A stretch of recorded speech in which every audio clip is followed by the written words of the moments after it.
కేంద్ర నిర్ణయం పసిడి కొనుగోళ్లపై తీవ్ర ప్రభావం చూపింది. ఇవాళ బిజినెస్ పూర్తిగా డౌన్ అయిందంటున్నారు వ్యాపారులు. మరోవైపు ఇవాళ ఒక్కరోజే బంగారంపై 1500, వెండిపై 1100 రూపాయలు పెరిగింది. బంగారం ధరలు ఇంకా పెరుగుతాయంటున్నారు నిపుణులు. పెద్ద నోట్లను రద్దు చేస్తూ కేంద్రం తీసుకున్న నిర్ణయం బంగారం ధరలపై ప్రభావం చూపుతోంది. పసిడి సేల్స్ ఒక్కసారిగా పడిపోయాయి. పసిడి పరిశ్రమలో క్యాష్ ద్వారా జరిగే లావాదేవీలు ఎక్కువగా ఉండడంతో సేల్స్ 90% పడిపోయాయంటున్నారు వ్యాపారులు. కొనుగోలుదారులు కూడా 500, 1000 నోట్లు తెస్తుండటంతో తిరిగి పంపాల్సి వస్తుందంటున్నారు. ముఖ్యంగా వచ్చి మనం నరేంద్ర మోడీ గారికి మేము కూడా చాలా ధన్యవాదాలు తెలియజేస్తున్నాం. ఇది మంచిది. అయితే 1-2 రోజులు కొన్ని ఇబ్బందులు ఉండొచ్చు. కంప్లీట్ ఈ 500, 1000 నోట్స్ని స్టాప్ చేసాము.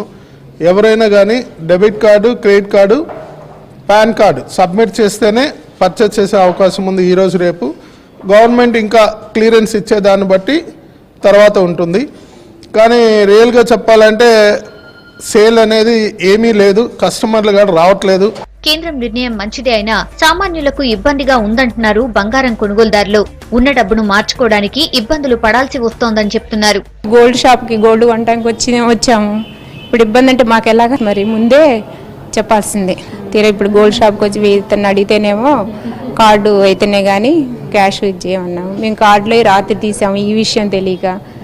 అది కొంత టైం ఇచ్చి చేయాల్సిందే. పెట్రోల్ బంకులకు ఇచ్చిన క్లియరెన్స్ బంగారం వ్యాపారులకు ఇవ్వాలంటున్నారు. కొత్త నోట్లు పూర్తిగా చలామణిలోకి వచ్చే వరకు వ్యాపారం 50% పడిపోతుందంటున్నారు.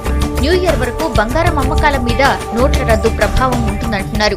ఈ మ్యారేజ్ సీజన్ కొనాలి అనుకున్న వాళ్ళు కూడా చాలా ఇబ్బంది పడిపోతున్నారు.